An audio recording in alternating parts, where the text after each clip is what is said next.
നമസ്കാരം, എൻ്റെ പേര് വിഷ്ണു സ്വരലയ. മുണ്ടക്കൈ എന്ന ചിത്രത്തിൻ്റെ ഡയറക്ടറാണ്.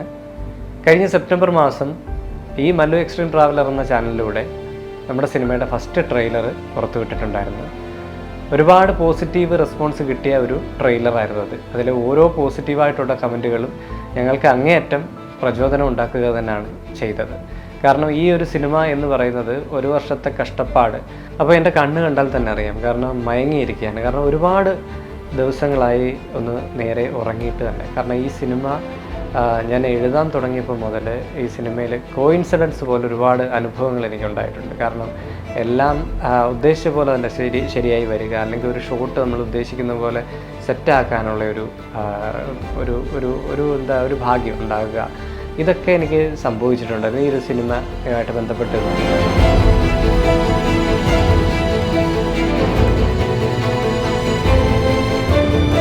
ഏറ്റവും റിസ്ക് പിടിച്ചൊരു കാര്യം എന്ന് പറഞ്ഞാൽ നമ്മൾ ഈ സിനിമ എന്ന് പറയുന്നത് ഉരുൾപൊട്ടലാണ് കാണിക്കേണ്ടത്, അതിനോടൊപ്പം തന്നെ മഴയും കാണിക്കണം.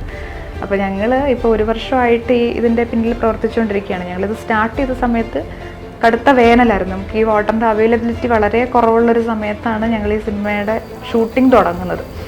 അപ്പോൾ ആളുകളുടെ ദേഹത്ത് വെള്ളം, ഈ മഴയ്ക്ക് പകരം വെള്ളം ഇങ്ങനെ ഒഴിക്കുമ്പോഴും നമ്മൾ ഈ പുഴയിലെയോ തൊട്ടിലെയോ വെള്ളവും നമുക്ക് എടുക്കാൻ പറ്റില്ലല്ലോ. അപ്പോൾ അതുകൊണ്ട് തന്നെ നമ്മൾ കിണറ്റിലെ വെള്ളമാണ് ഏറ്റവും കൂടുതൽ യൂസ് ചെയ്തിട്ടുള്ളത്. അപ്പോൾ അതൊക്കെ യൂസ് ചെയ്യാനായിട്ട് ആ വേനലിൻ്റെ സമയത്തും നമ്മൾ ഈ കിണറ്റിലെ വെള്ളം യൂസ് ചെയ്യാനും വെള്ളം പലയിടത്തും എത്തിച്ച് ആ ഷൂട്ടുള്ള ഏരിയകളിൽ എത്തിച്ച് നമ്മൾ ഈ മഴ അടിക്കാനും ഒക്കെ ഒരുപാട് ബുദ്ധിമുട്ടിയിട്ടുണ്ട്. ഒരുപാട് റിസ്ക് എടുത്തിട്ടാണ് നമ്മൾ ഈ സിനിമ ഈ ഒരു സ്റ്റേജ് വരെ നമ്മൾ കൊണ്ടെത്തിച്ചിരിക്കുന്നത്. അത് നിങ്ങൾക്ക് ഈ സിനിമ കാണുമ്പോൾ നിങ്ങൾക്ക് മനസ്സിലാവും.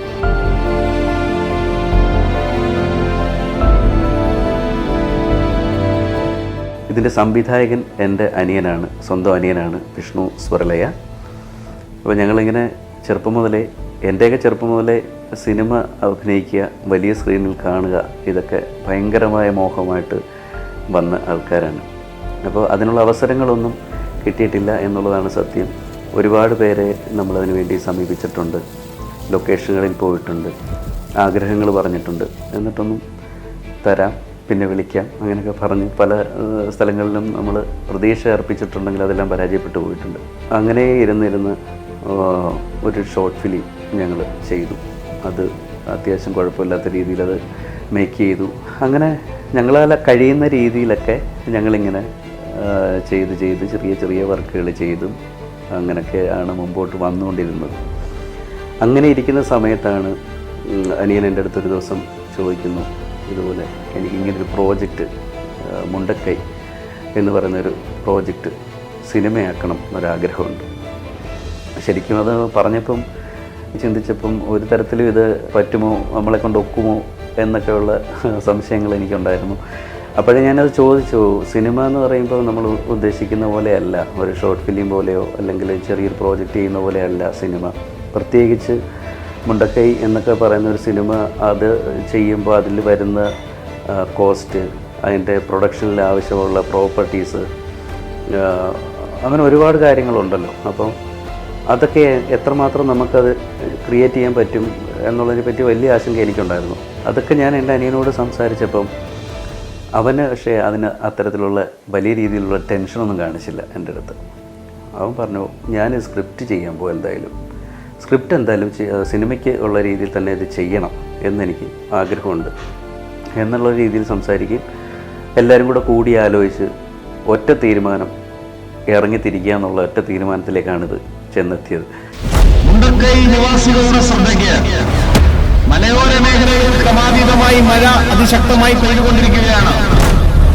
ജില്ലാ കളക്ടറുടെ നിർദ്ദേശപ്രകാരം മലയോര മേഖലയിൽ കഴിയുന്നവരും താഴ്വാരങ്ങളിലുള്ളവരും പുഴയുടെ സമീപം വസിക്കുന്നവരും എത്രയും വേഗം തന്നെ ഉയർന്ന പ്രദേശത്തേക്ക് മാറേണ്ടതാണ്. സിനിമയുടെ പകുതിയിൽ വെച്ചാണ് നമ്മുടെ ഡയറക്ടറായ വിഷ്ണുവിന് ഈ ജോയി എന്ന് പറയുന്നൊരു ക്യാരക്ടർ എന്നെ കിട്ടുന്നത്. കാര്യം ഇതിനെ ഒഴിവാക്കാനായിട്ടിരുന്നൊരു ക്യാരക്ടറാണ് ശരിക്കും പറഞ്ഞാൽ. അപ്പം പുള്ളിക്കാരൻ എൻ്റെ ഒരു വീഡിയോ കണ്ടുകൊണ്ടിരുന്നപ്പം പെട്ടെന്ന് എന്നെ കണ്ടിട്ട്, ശരിക്കും പറഞ്ഞാൽ ഈ സിനിമയുടെ പകുതിയിലാണ് ഞാൻ ഈ സിനിമയിൽ വന്ന് ജോയിൻ ചെയ്യുന്നത്. സിനിമ എന്ന് പറയുന്നത് ഏതൊരു മനുഷ്യൻ്റെയും ഉള്ളിലുണ്ടാകും ഒരാഗ്രഹം, ഒന്ന് മുഖം കാണിക്കാൻ അല്ലെങ്കിൽ ഒരു ഡയലോഗ് പറയാൻ. അത് എൻ്റെ മനസ്സിൽ വർഷങ്ങൾ കൊണ്ട് പതിഞ്ഞു പോയൊരു സ്വപ്നമാണ്. എൻ്റെ ഫേസ്ബുക്കിലും ഇൻസ്റ്റയിലും ഒക്കെ ഞാൻ ഇട്ടിരിക്കുന്നത് തന്നെ സിനിമ ഒരു സ്വപ്നം എന്ന് തന്നെയാണ്. അങ്ങനെ വിഷ്ണുവിൻ്റെ കോൾ വന്നു കഴിഞ്ഞപ്പം ശരിക്കും പറഞ്ഞാൽ എനിക്ക് സന്തോഷവും അതിലുപരി എൻ്റെ ക്യാരക്ടറൊക്കെ പറഞ്ഞു എനിക്ക് അത്യാവശ്യം നല്ല റോളുണ്ട് വരണം എന്നൊക്കെ പറഞ്ഞു. ഞാൻ ജോയിൻ ചെയ്തപ്പം ഒരുപാട് എനിക്ക് ആകെ അറിയാവുന്നത് വിഷ്ണുവിൻ്റെ ചേട്ടനും ഉണ്ണികൃഷ്ണയൊക്കെ ആയിരുന്നു. ബാക്കി ക്രൂവിനെ ഒന്നും എനിക്കറിയത്തില്ല. ഞാൻ സ്വാഭാവികമായിട്ടും വന്നു, ഒരുപാട് കൂടി ശരിക്കും പറഞ്ഞാൽ ഭയങ്കര കമ്പനിയായി. എന്താ പറയുക, എല്ലാവരും അതിപ്പം അഭിനയിക്കാൻ പറ്റുന്ന, ഞാനിപ്പോൾ അഭിനയിക്കാൻ വന്നു, ഞാൻ മാറി നിൽക്കുകയല്ല, എല്ലാ കാര്യത്തിനും കൂടെ നിന്ന് എല്ലാം ചെയ്തു. അപ്പം സിനിമയുടെ അറിയാമല്ലോ, സിനിമയെക്കുറിച്ച് അറിയാം, മുണ്ടക്കൈയിൽ നടന്ന ഒരു ഉരുൾപൊട്ടൽ കേരളം ഇന്നും മറന്നിട്ടില്ല. കാര്യം ഇപ്പോഴും ഒരു നോവായി മുണ്ടക്കൈ ചൂരൽമല എല്ലാ മലയാളികളുടെയും മനസ്സിലുള്ളൊരു വേദനയാണ്. അപ്പോൾ സ്വാഭാവികമായിട്ടും അതിനെ ബേസ് ചെയ്തൊരു സിനിമ വരുമ്പോൾ അതിൻ്റെ ഒരു ഭാഗമാകാൻ കഴിഞ്ഞത് എനിക്ക് വളരെ സന്തോഷമാണ്.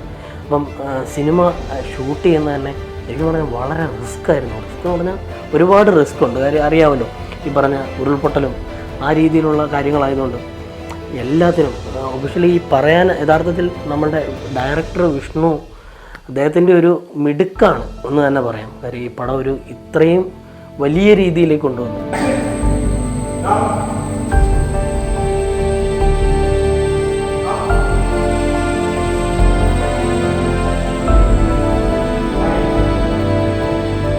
സിനിമയുടെ ചിത്രീകരണമൊക്കെ ഇങ്ങനെ നടന്നുകൊണ്ടിരിക്കുന്ന സമയത്തായിരുന്നു ആദ്യം ഒരു പാട്ടെന്നുള്ള ഒരു പ്ലാനിങ് സിനിമയിലില്ലായിരുന്നു. കാരണം അങ്ങനെ പാട്ട് കാണിക്കാനുള്ള ഒരു അവസ്ഥയൊന്നും ആയിരുന്നില്ല. എന്നാൽ സിനിമയിൽ കഴിഞ്ഞ കാലങ്ങളിൽ മുണ്ടക്കൈ ചൂരൽമലയുള്ളവരുടെ ലൈഫ്, അല്ലെങ്കിൽ അവരുടെ സന്തോഷ നിമിഷങ്ങൾ, അല്ലെങ്കിൽ ആ ഒരു പ്രകൃതി ഭംഗി വയനാടിൻ്റെ, ഇതെല്ലാം കാണിച്ചുകൊണ്ടൊരു പാട്ട് വേണമെന്നുള്ള ഒരു തീരുമാനം പെട്ടെന്ന് തന്നെ അങ്ങ് എടുക്കുകയുണ്ടായി. അങ്ങനെ നിന്ന നിപ്പിൽ പെട്ടെന്ന് വരി എഴുതി ഒരു പാട്ട് ട്യൂൺ ചെയ്ത് പെട്ടെന്ന് തന്നെ ഓർക്കസ്ട്ര ചെയ്ത് പാടുക തന്നെ ഉണ്ടായി. അപ്പോൾ ഈ പാട്ട് പാടിയിരിക്കുന്നത് ഈ ചിത്രത്തിലെ മെയിനായിട്ടുള്ള കഥാപാത്രം ചെയ്തിരിക്കുന്ന KS ഉണ്ണികൃഷ്ണൻ, എൻ്റെ ബ്രദർ തന്നെയാണ്. അപ്പോൾ അദ്ദേഹമാണ് അദ്ദേഹവും റാണി എന്ന് പറഞ്ഞിട്ടുള്ള ഒരു സഹോദരിയും കൂടെ കൂടിയിട്ടാണ് ഇതിലെ ഈ പാട്ട്, അതായത് വയനാടിൻ്റെ ഭംഗിയും വയനാടിൻ്റെ അവരുടെ ആ മുണ്ടക്കൈ ചൂരൽമല എന്നീ ഗ്രാമങ്ങളിൽ താമസിച്ചു കൊണ്ടിരുന്ന അവരുടെ ലൈഫ് സ്റ്റൈലൂടെ കാണിച്ചുകൊണ്ട് ബാവലി എന്ന് തുടങ്ങുന്ന ഒരു ഗാനം പെട്ടെന്ന് നിർമ്മിക്കേണ്ടി വന്നു. അങ്ങനെയാണ് ബാവലി പിറന്നത്. ബാവലി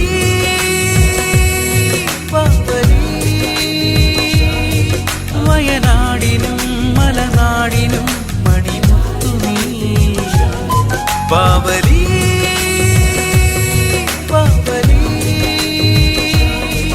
വയനാടിനും മലനാടിനും മണിമുത്തു നീ. വയനാടിനും മലനാടിനും മണിമുത്തു നീ. അപ്പോൾ ഈ പാട്ടിൻ്റെ കാര്യം എന്നോട് പറഞ്ഞിട്ടില്ലായിരുന്നു. ഇടയ്ക്കൊരു ദിവസം വിളിച്ചിട്ട് പറഞ്ഞു, ഞാനേ ഇതിനകത്തൊരു പാട്ട് ഇൻക്ലൂഡ് ചെയ്യുന്നുണ്ട്, ആ ഒരു പാട്ട് അതിനകത്ത് ആവശ്യമായിട്ട് വരുന്നു, അപ്പോൾ അത് സ്കെച്ച് ചെയ്തിട്ടുണ്ട്, അതൊന്ന് അയച്ചു തരാം, കേട്ടു നോക്കണം എന്ന് പറഞ്ഞു. അങ്ങനെ എനിക്ക് എൻ്റെ വാട്സപ്പിലേക്ക് അയച്ചു തന്നു. ഞാനത് കേട്ട് നോക്കി. നല്ലൊരു സോങ്.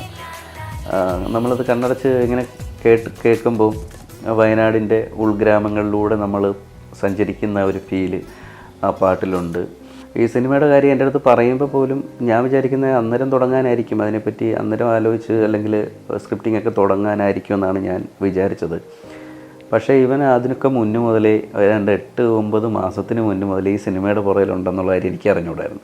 പിന്നെ ഇവിടെ ഉള്ളപ്പോഴാണെങ്കിൽ ഈ രാത്രി സമയത്തൊക്കെ ഞാൻ ചെന്ന് നോക്കുമ്പോഴൊക്കെ ഇതിൻ്റെ പുറകെ തന്നെ എഴുത്തും കാര്യങ്ങളും ഫോൺ കോൾസും അതും ഇതുമായിട്ട് ഇങ്ങനെ നിൽക്കുമ്പോഴൊക്കെ ഞാനിങ്ങനെ പറയും, നീ ഒന്ന് ഉറങ്ങി ഉണർന്നിട്ടൊക്കെ ഒന്ന് ഫ്രഷായിട്ടൊക്കെ ഒന്ന് ഹെൽത്തൊക്കെ ഒന്ന് റെഡി ആയിട്ട് ചെയ്യാം ബാക്കി എന്നൊക്കെ പറയുമ്പോൾ പറയും ഉറങ്ങാൻ പോകാമെന്നൊക്കെ പറയും. എന്നാലും പിന്നെ നമ്മൾ എന്തെങ്കിലുമൊക്കെ കുറച്ച് കഴിഞ്ഞ് ചെന്ന് നോക്കുന്ന സമയത്ത് ഇതുപോലെ എന്തെങ്കിലും എഴുത്തും കാര്യങ്ങളും അങ്ങനെ ഇരിക്കുവാണ്. അപ്പോൾ അത് പിന്നെ അങ്ങനെ ഒരു സ്പിരിറ്റ്, അങ്ങനെ ആ സിനിമ എന്ന് പറഞ്ഞ സ്പിരിറ്റ് കയറിയിട്ട് അതിൻ്റെ പുറകെ തന്നെയായിരുന്നു. അത് പക്ഷേ ആ മേക്കിങ്ങിൽ അറിയാനുമുണ്ട്.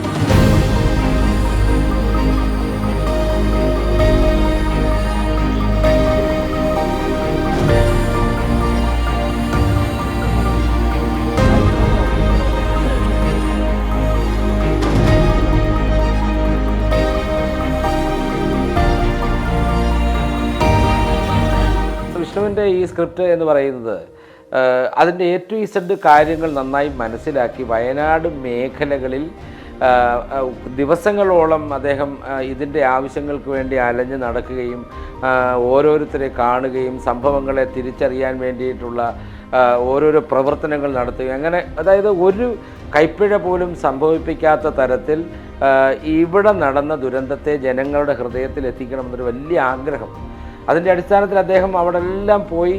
അദ്ദേഹത്തിനോടൊപ്പം തന്നെ അദ്ദേഹത്തിൻ്റെ പ്രിയയായ പത്നിയും ഉണ്ടായിരുന്നു എന്ന് പറയുന്നതിൽ എടുത്തു പറയേണ്ടുന്നൊരു കാര്യം തന്നെയാണ്. കാരണം അദ്ദേഹത്തിൻ്റെ കൂട്ടായി എപ്പോഴും ഒരു സന്താ സഹചാരിയെപ്പോലെ അദ്ദേഹത്തിൻ്റെ പ്രിയ പത്നിയും ഉണ്ടായിരുന്നു. രണ്ടുപേരും കൂടി അതിനെക്കുറിച്ച് വലിയൊരു വിലയിരുത്തൽ തന്നെ നടത്തുകയും ആ വിലയിരുത്തലിൻ്റെ അടിസ്ഥാനത്തിലുണ്ടായ സ്ക്രിപ്റ്റാണ് വാസ്തവത്തിൽ ഈ മുണ്ടക്കൈ എന്ന് പറയുന്നത്. എന്നെ സംബന്ധിച്ചുള്ള പ്രത്യേകത എന്താണെന്ന് ചോദിച്ചാൽ, എൻ്റെ കഥാപാത്രം ഉണ്ണിമാഷ് എന്ന് പറയുന്ന കഥാപാത്രമാണ്. ഉണ്ണിമാഷ് എന്ന് പറയുന്ന കഥാപാത്രമാണ് അണ്ണന് വേണ്ടി വെച്ചിരിക്കുന്നത്. കാരണം അണ്ണൻ്റെ ശാരീരിക വ്യവസ്ഥിതിയും അതുപോലെ തന്നെ അതിൻ്റെ ഒരു ചെറിയ ഒരു അധ്യാപക പക്വതയും ഒക്കെ ഉള്ളതുകൊണ്ട് തീർച്ചയായും കഥാപാത്രത്തെ ചെയ്യണം. വിഷ്ണുവോട് പറഞ്ഞു, വിഷ്ണു അതിപ്പോൾ ഞാൻ ഈ പറയുന്ന പോലെ സിനിമയിലൊന്നും വലുതായിട്ട് ഇല്ലല്ലോ, വേഷം ചെയ്തിട്ടില്ല. വല്ലപ്പോഴും ഇരിക്കുമ്പോൾ ചെറിയ സീരിയൽസിലോ അല്ലെങ്കിൽ അതുപോലെയുള്ള ചെറിയ ഷോർട്ട് ഫിലിംസുകളോ ഒക്കെ ചെയ്തിട്ടുള്ളൂ, വേഷം ചെയ്തിട്ടുള്ളത്. അല്ലാതെ മറ്റ് ഗുണങ്ങളൊന്നും എനിക്കില്ലല്ലോ. അപ്പോൾ അതല്ല, ഈ ഒരു കഥാപാത്രത്തെ അണ്ണനത് ചെയ്യണം. കാരണം നമ്മുടെ കൂട്ടത്തിൽ നിൽക്കുന്നവരെ ആ സംഭവങ്ങളുടെ ലോകത്ത് നിന്നുകൊണ്ട് ഞാൻ കഥാപാത്രമായി കണ്ടറിഞ്ഞവരാണ് നമ്മുടെ കൂട്ടത്തിൽ നിൽക്കുന്നവരെല്ലാം തന്നെ. അപ്പോൾ ഓരോരുത്തർക്കും ഞാൻ ആ കഥാപാത്രത്തെ വിഭജിച്ചു കൊടുത്തത് ആ ഒരു നിലവാരത്തിലാണ്.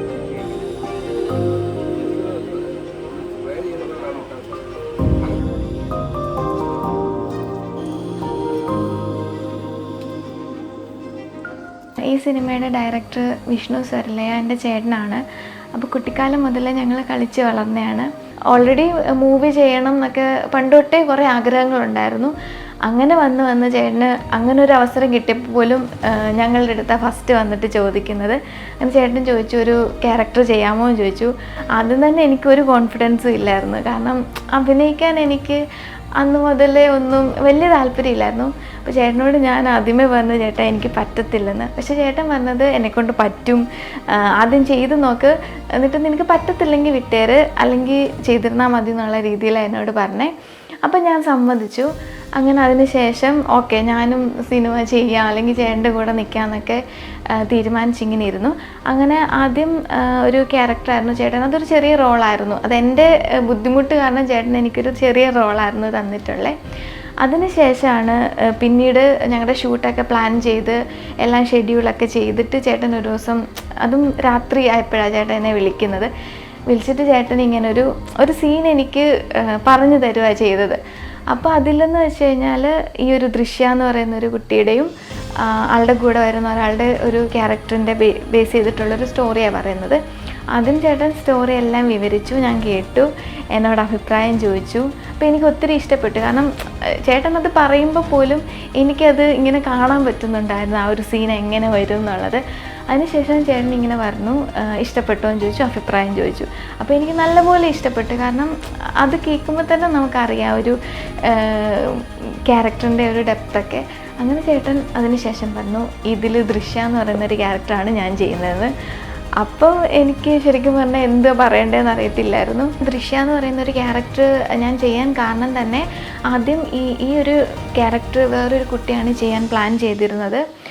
അപ്പം ഷൂട്ടൊക്കെ ഷെഡ്യൂളായി എല്ലാം ഓക്കെ ആയിട്ട് വന്നൊരു ടൈമിലാണ് കുട്ടി പറയുന്നത് ആ കുട്ടിക്ക് വരാൻ പറ്റത്തില്ലെന്ന്. കാരണം അവരെന്തോ ഷോർട്ട് ഫിലിമോ അങ്ങനെ എന്തോ ആണെന്നാണ് വിചാരിച്ച് വെച്ചിരുന്നത്. അപ്പോൾ അതുകൊണ്ട് തന്നെ അവർക്ക് താല്പര്യമില്ലെന്ന് വിളിച്ചു പറഞ്ഞു.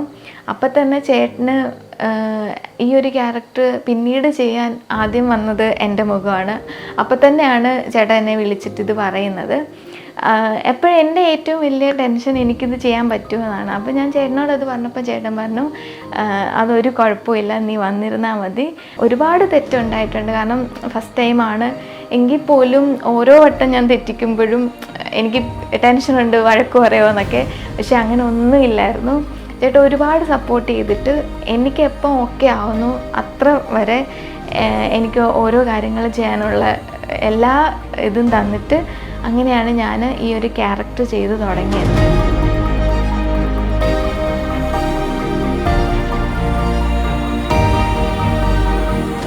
എൻ്റെ ഒരു വലിയൊരു സ്വപ്നമായിരുന്നു ഒരു സിനിമയിൽ ഒരു മേക്കപ്പ് ചെയ്യണം എന്നുള്ളത്.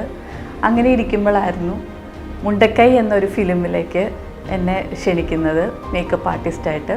അപ്പോൾ അതിലെ മേക്കപ്പിൻ്റെ കാര്യങ്ങൾ വിഷ്ണു പറഞ്ഞപ്പം കുറച്ച് ടാസ്ക്കായിട്ട് എനിക്ക് തോന്നി. കാര്യം അതിൽ കൂടുതലും മഴ പെയ്യുന്ന ഒരു സിറ്റുവേഷനാണ്. അപ്പോൾ നമ്മൾ ഉരുൾപൊട്ടലുണ്ടാകുമ്പോൾ മുറിയുന്ന മുറിവുകൾ, അതുപോലെ കണ്ടിന്യൂസ് ആയിട്ട് മഴ പെയ്തുകൊണ്ടിരിക്കുമ്പം ഈ മുറിവുകളിൽ വരുന്ന രക്തം പോകാൻ പാടില്ല. അങ്ങനെ കുറച്ച് കാര്യങ്ങളൊക്കെ ഡയറക്ടർ സാറ് പറഞ്ഞിരുന്നു. അതെനിക്ക് ഒരു ചലഞ്ചിങ് ആയിട്ട് എനിക്ക് ഫീൽ ചെയ്തു. അത് ഞാൻ ആ ദൗത്യം ഏറ്റെടുക്കാൻ ഞാൻ റെഡിയായി. അങ്ങനെ ഒരു 4 മാസം നീണ്ടു നിൽക്കുന്ന ഒരു ഷൂട്ടായിരുന്നു ഇത്. അപ്പം അതിലേക്ക് എനിക്ക് ബെറ്ററായിട്ട് വർക്ക് ചെയ്യാൻ പറ്റി എന്നാണ് എൻ്റെ വിശ്വാസം. അത് ഫിലിം കാണുമ്പം നിങ്ങൾ പറയണം. 1 വർഷത്തെ കഷ്ടപ്പാടാണ് ശരിക്കും ഈ സിനിമയിൽ ഉള്ളത്.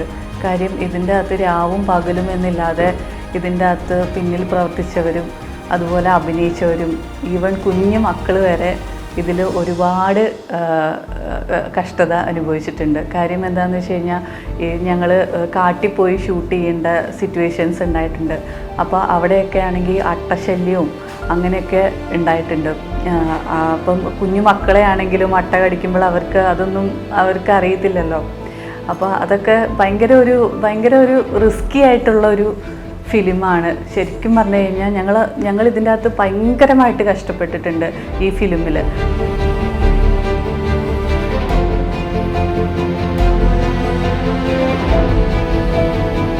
വർഷങ്ങൾക്ക് മുമ്പ്, അതായത് നമ്മുടെ ഈ സിനിമയുടെ ഡയറക്ടറായ വിഷ്ണുവിനെ വർഷങ്ങൾക്ക് മുമ്പ് വളരെ ചെറുപ്പകാലം തൊട്ട് തന്നെ എനിക്ക് നല്ല പരിചയമുള്ള ആൾ തന്നെയാണ്. അതെന്താണെന്ന് വെച്ചാൽ ഒരുപാട് ഷോർട്ട് ഫിലിമുകൾ ഞങ്ങൾ ഇതിനു മുമ്പ് ചെയ്തിട്ടുണ്ട്. അതെല്ലാം നമ്മൾ ഈ ഒരു എഡിറ്റിങ്ങിനാണെങ്കിലും അല്ലെങ്കിൽ മ്യൂസിക്കിനാണെങ്കിലും എല്ലാം നമ്മൾ വന്നുകൊണ്ടിരുന്നത് വിഷ്ണുവിൻ്റെ അടുത്തേക്കായിരുന്നു. അപ്പം അന്ന് തൊട്ടേ ഉള്ളൊരു പരിചയം നമ്മുടെ ഉള്ളിലുണ്ട്. പെട്ടെന്നാണ് ഞങ്ങളെ ഒരു ദിവസം, അതായത് എന്നെ ഒരു ദിവസം വിളിക്കുന്നത്, അളിയാ ഞാൻ ഇങ്ങനൊരു സിനിമ ചെയ്യുന്നുണ്ട്. അന്ന് ഞങ്ങളടുത്ത് പറഞ്ഞാൽ ചെറിയൊരു സിനിമയാണെന്നാണ് പറഞ്ഞിരുന്നത്. ഇതിനകത്തൊരു വേഷം ചെയ്യണമെന്ന് പറഞ്ഞാണ് ഞാൻ ഇവിടേക്ക് വരുന്നത്. വന്നു കഴിഞ്ഞപ്പോൾ നമ്മൾ കേട്ടപ്പോൾ നമുക്കറിയാം, നമ്മൾ കുറച്ച് നാളുകൾക്ക് മുമ്പ്, അതായത് വർഷങ്ങൾക്ക് മുമ്പ് നമ്മൾ കേട്ടതാണ് മുണ്ടക്കൈ ചൂരൽമല ദുരന്തം. ആ ഒരു ദുരന്തത്തെ ദൃശ്യാവിഷ്കരിച്ച് വെച്ചിരിക്കുകയാണ് ശരിക്കും ഈ ഒരു വിഷ്ണുവിൻ്റെ കൂടെയുള്ള ആ ഒരു ടീമും. അപ്പം ഞങ്ങൾ ആദ്യം കാണിച്ചതിൻ്റെ ടീസറാണ്. ടീസർ കണ്ടപ്പോൾ തന്നെ ഞങ്ങൾക്ക് ഭയങ്കരമായിട്ടൊരു അതിശയമായിരുന്നു. കാരണം എങ്ങനെ ചെയ്യാൻ കഴിഞ്ഞു എന്നുള്ളൊരു എന്താ പറയുക, ഒരു അതിശയം ഞങ്ങളുടെ ഉള്ളിലുണ്ടായിരുന്നു. അങ്ങനെ ആ ഒരു ഇൻസ്പിറേഷനിലാണ് ഞങ്ങൾ ഈ സിനിമയിലേക്ക് അഭിനയിക്കാൻ വരുന്നതും തുടർന്ന് കുറച്ച് ദിവസങ്ങളിൽ അഭിനയിക്കുകയും ചെയ്തു. അതോടുകൂടി നമുക്ക് ഞാൻ പറഞ്ഞിട്ട് വർഷങ്ങൾക്ക് മുമ്പ് തന്നെ ഈ ഒരു പരിചയം ഉള്ളതുകൊണ്ടും വളരെ കംഫർട്ടായിട്ട് ഞങ്ങൾക്ക് അതിനകത്ത് ചെയ്യാൻ പറ്റി. ഇപ്പം പണ്ട് തൊട്ടേ സിനിമ ഒരു മോഹമായിട്ട് കൊണ്ടു നടക്കുന്നത് തന്നെ ഇതിനെ ഒരുപാട് ആഗ്രഹിച്ചിരുന്നു. പണ്ട് തൊട്ടേ സിനിമ ക്യാമറയുടെ മുമ്പിൽ നിൽക്കണം, അത് അങ്ങനെ ഒരു ആഗ്രഹം വിഷ്ണുവിലൂടെ അല്ലെങ്കിൽ മുണ്ടക്കൈ എന്ന് പറഞ്ഞ സിനിമയിലൂടെ എനിക്ക് സാധിച്ചു എന്നാണ് ഏറ്റവും വലിയൊരു സന്തോഷം എന്ന് പറയുന്നത്. ഫേമസ് ആയിട്ടുള്ള ഒരു ആർട്ടിസ്റ്റും ഇല്ല, എല്ലാം സാധാരണക്കാർ. അതായത് വിഷ്ണുവിന് പരിചയമുള്ള അല്ലെങ്കിൽ ഈ നാട്ടിലുള്ള ഞങ്ങൾക്ക് കണ്ടറിയാവുന്ന കുറച്ച് ആളുകൾ വെച്ചിട്ടാണ് ഈ ഒരു ഫിലിം ഷൂട്ട് ചെയ്തിരിക്കുന്നത്. പക്ഷേ ഒരു സീനിൽ പോലും ഇവരാരും അഭിനയിക്കാൻ അറിയാത്തവരല്ല, അല്ലെങ്കിൽ ഇവരാരും ആർട്ടിസ്റ്റുകളല്ല നമുക്ക് തോന്നുന്നില്ല. അത്രമാത്രം നല്ല രീതിയിലുള്ള ആർട്ടിസ്റ്റുകളുടെ അഭിനയം, അതുമാത്രമല്ല വിഷ്ണു എന്ന ഡയറക്ടറിൻ്റെ മേക്കിങ്ങും നമുക്ക് ഈ ഒരു സിനിമയിലൂടെ കാണാൻ കഴിയും. അത് വളരെയധികം സന്തോഷം തരുന്ന കാര്യമാണ്. കാരണം ഞാൻ കൊച്ചു പരുവം തൊട്ട് കണ്ടു തുടങ്ങിയ ഒരു വ്യക്തി ഇത്രയധികം വളർന്നിരിക്കുന്നു, അല്ലെങ്കിൽ ഇത്രയധികം ഇവനെ കൊണ്ട് ഈ ഒരു വ്യക്തിയെ കൊണ്ട് ചെയ്യാൻ കഴിയുമെന്ന് തന്നെ നമുക്കത് അറിയുമ്പോൾ, നമ്മുടെ കൂടെയുള്ള ഒരു വ്യക്തിക്ക് ഇങ്ങനെയൊക്കെ കഴിവുണ്ടായിരുന്നു അറിയുമ്പോൾ തന്നെ നമുക്ക് ഭയങ്കര സന്തോഷമാണ്.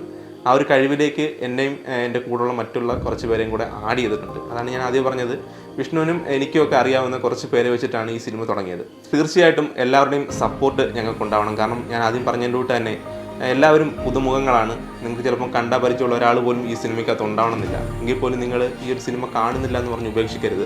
നിങ്ങളുടെ അടുത്തുള്ള ഏതൊരു തിയേറ്ററിൽ ഈ ഒരു സിനിമ റിലീസ് ചെയ്യുന്നുണ്ടെങ്കിലും ഉടൻ തന്നെ ഫസ്റ്റ് ഷോയ്ക്ക് നിങ്ങൾ പോയി കാണണം. നമ്മളെ അമ്പരിപ്പിക്കുന്ന ഒരുപാട് കാഴ്ചകൾ ഈ സിനിമയിൽ ഞാൻ ഈ പറഞ്ഞ ഈ പരിമിതികളിൽ നിന്നും ഞങ്ങൾ ഒരുക്കിയിട്ടുണ്ട്. പക്ഷേ ഒരിക്കലും സിനിമ റിലീസാകുമ്പോൾ അത് പരിമിതികളിൽ നിന്നും ഒരുങ്ങിയതാ നിങ്ങൾക്ക് മനസ്സിലാവുകയില്ല.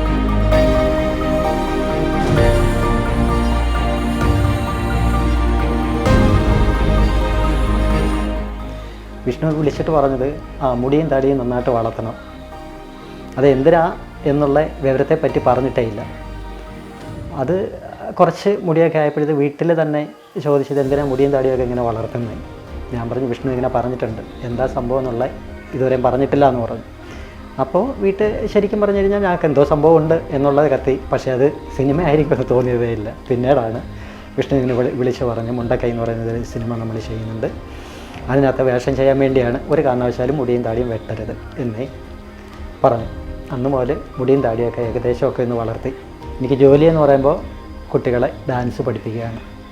മറ്റ് ടീച്ചേഴ്സിൻ്റെ കീഴിൽ പോയി പഠിച്ച് അങ്ങനെ കുട്ടികളെ പഠിപ്പിക്കുകയാണ്. അപ്പോൾ വലിയ ഡാൻസ് മാസ്റ്ററൊന്നും അല്ല, കുറച്ച് കുട്ടികളെയൊക്കെ ഇങ്ങനെ പറഞ്ഞു കൊടുക്കുന്നുണ്ട്. അതിനകത്ത് എനിക്ക് വേഷം ചെയ്യാൻ കിട്ടിയിരിക്കുന്നത് കാട്ടിലെ ഒരു മൂപ്പൻ, അത് കാടറിയുന്ന ഒരു മൂപ്പനെ ചെയ്യാനായിട്ടാണ്. വയനാടൻ ഭാഷയും കൊല്ലം ഭാഷയായിട്ട് വളരെ കൂടുതൽ വ്യത്യാസമുണ്ട് സംസാര ശൈലിയിൽ. ആദ്യം അത് കയ്യിൽ, അതായത് ആ ഡയലോഗുകൾ കയ്യിൽ കിട്ടിയപ്പോൾ ഇത് എങ്ങനെ ചെയ്യാൻ പറ്റും, അല്ലെങ്കിൽ ആ ഒരു സ്ലാങ്ങിലോട്ട് എങ്ങനെ ഇറങ്ങിച്ചെല്ലാൻ പറ്റുമെന്നൊരു മനസ്സിനകത്തൊരു വിഷമം ഉണ്ടായിരുന്നു. അത് ശരിക്കും ആ ഒരു ഭാഷ വിഷ്ണുവിൻ്റെ ഭാര്യയും കൂടെ ആ കാര്യങ്ങളിങ്ങനെ പറഞ്ഞു തന്നാൽ ഇങ്ങനെ സംസാരിക്കാം എന്നുള്ള രീതി, അത് മാക്സിമം പറഞ്ഞ് പഠിക്കാൻ തന്നെ ഒത്തിരി ബുദ്ധിമുട്ടുണ്ടായിരുന്നു. എന്നാലും കുഴപ്പമില്ല എന്നുള്ള രീതിയിൽ ചെയ്തു. ഇങ്ങനെ വിഷ്ണു ആവശ്യപ്പെട്ടപ്പോൾ കുട്ടികളെ വേണമെന്ന് പറഞ്ഞപ്പോൾ അത് അഭിനയിക്കാൻ കഴിവുള്ള കുട്ടികൾ തന്നെ ആയിരിക്കണം എന്ന് പറഞ്ഞിരുന്നു. ഞാൻ എന്തായിരുന്നാലും കൊണ്ടുവന്നു. ആ കുട്ടികളുടെ അഭിനയം കണ്ട് വിഷ്ണുവിന് നന്നായിട്ട് ഇഷ്ടപ്പെട്ടു. നല്ലൊരു അഭിപ്രായമാണ് പറഞ്ഞത്. അതായത് അവർക്ക് ഇനിയും തുടർന്ന് മുന്നോട്ട് പോയി കഴിഞ്ഞിരുന്നാൽ നല്ല രീതിയിൽ ഉയർന്നു വരത്തക്കോണമുള്ള കുട്ടികളാണ്. അത് കേൾക്കുമ്പോൾ തന്നെ മനസ്സിന് നല്ല സന്തോഷമാണ്. അതായത് എനിക്ക് കിട്ടിയ ഭാഗ്യം പോലെ ഞാൻ പഠിപ്പിക്കുന്ന കുട്ടികൾക്കും എന്നോടൊപ്പം വരാനും സിനിമയിൽ പങ്കുചേരാനും അവരെനിക്ക് ചേർക്കാനും പറ്റിയതിൽ വളരെ കൂടുതൽ സന്തോഷം. പിന്നെ പറയാനുള്ളതെന്ന് പറയുമ്പോൾ ഇവിടുത്തെ ഒരു 15-17 വർഷങ്ങൾ കൊണ്ട് എപ്പോഴും കാണുകയും വരികയും പോവുകയൊക്കെ ചെയ്യുന്ന ഇവിടുത്തെ അച്ഛനും അമ്മയും. കാരണം വെച്ച് കഴിഞ്ഞാൽ ഇരുട്ടി ഡാൻസിൻ്റെ കാര്യത്തിനായാലും മറ്റു ഷൂട്ടോ മറ്റെന്തെങ്കിലും കാര്യങ്ങളുണ്ടായിരുന്നാലും വന്നു കഴിഞ്ഞാൽ ഇവിടുന്ന് രാത്രിയായി കഴിഞ്ഞാൽ സാധാരണ ഞങ്ങളെ വിടാറില്ല.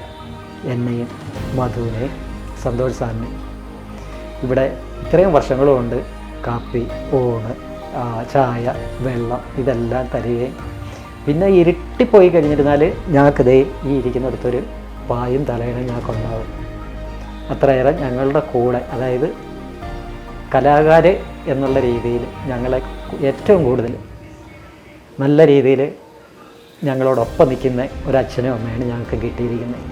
അതായത് ഞങ്ങളിവിടുത്തെ മക്കളാണെന്ന് വേണമെങ്കിൽ പറയാം, വേണമെങ്കിലല്ല, ഇപ്പോൾ സ്വർലയിലെ ഒരു മക്കളാണ് ഞങ്ങൾ. അതായത് ഏത് സമയം വന്നിരുന്നാലും വീട്ടിലെ വിശേഷങ്ങൾ അന്വേഷിക്കുകയും സുഖമാണോ അല്ലെങ്കിൽ എന്തെങ്കിലും കഴിച്ചോ കഴിക്കണ്ടേ എന്നെല്ലാം ചോദിക്കുന്ന ഒരച്ഛനും അമ്മയും ഞങ്ങൾക്കിവിടെ ഉണ്ട്. അതേ ഞങ്ങളുടെ വിശേഷങ്ങളൊക്കെ അറിയുന്നത്. മധുലാലിനും എനിക്കും സന്തോഷ് സാറിനും അച്ഛനും ഇല്ല, അമ്മയും ഇല്ല, ഞങ്ങൾക്ക് ആരും ഇല്ലാത്തവരാണ് ശരിക്കും. പിന്നെ ഭാര്യയും കുഞ്ഞുങ്ങളും ഒക്കെ ഉണ്ട്, അച്ഛനും അമ്മയില്ല. അത് ഇവിടെ വരുമ്പോൾ ശരിക്കും പറഞ്ഞു കഴിഞ്ഞാൽ ആ ഒരു എന്താ പറയുക, ആ ഒരു സന്തോഷം നിറഞ്ഞ മനസ്സ് ഞങ്ങളോടൊപ്പം എപ്പോഴും ഉണ്ട്.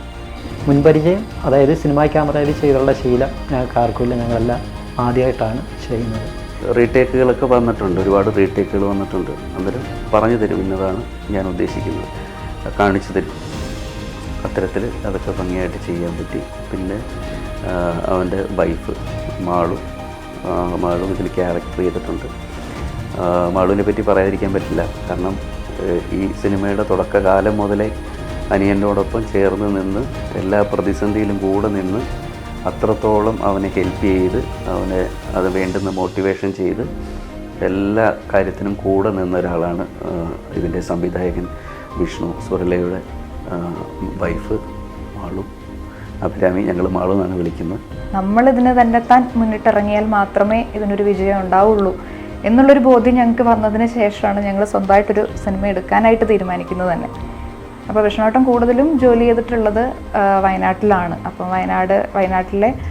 വയനാടിനോടൊരു ആത്മബന്ധം ഉള്ളത് കൊണ്ടാണ് അവിടെ ഉണ്ടായ ആ ഒരു ദുരന്തം, അവിടുത്തെ മനുഷ്യർ അതെങ്ങനെ അനുഭവിച്ചു എന്നുള്ളത് മറ്റുള്ള ജനങ്ങളിലേക്ക് എത്തിക്കണം, അവരറിയണം എന്നുള്ളത് തോന്നിയിട്ടാണ് ഞങ്ങൾ ഇങ്ങനൊരു ടോപ്പിക്ക് ഞങ്ങൾ എടുക്കാൻ കാരണം. അപ്പോൾ തീർച്ചയായിട്ടും വീണ്ടും നിങ്ങളുടെ സപ്പോർട്ട് പ്രതീക്ഷിക്കുന്നു. ഒരു സാധാരണക്കാരനാണ്, അപ്പോൾ പഠിച്ചത് വെച്ചിട്ടുള്ള കാര്യങ്ങളാണ് ചെയ്തുകൊണ്ടിരിക്കുന്നത്. എല്ലാവരുടെയും സപ്പോർട്ട് ഉണ്ടാവണം. പുതുമുഖങ്ങൾ എന്ന് പറഞ്ഞ് ഇപ്പോൾ ഒരുപാട് സപ്പോർട്ടുകളൊക്കെ കിട്ടാറുണ്ട്. തീർച്ചയായിട്ടും അതേപോലുള്ള സപ്പോർട്ടുകളും ഉണ്ടാകുക. നമുക്ക് ഈ സിനിമ എത്രയും വേഗത്തിൽ തന്നെ നിങ്ങൾക്ക് മുന്നിലേക്ക് ഞങ്ങൾ എത്തിക്കുന്നതാണ്. എല്ലാവിധ അനുഗ്രഹങ്ങളും നിങ്ങളുടെ ഭാഗത്തു നിന്ന് ഉണ്ടാവണം. എല്ലാവർക്കും നല്ലൊരു ദിവസം ആശംസിക്കുന്നു. നമസ്കാരം.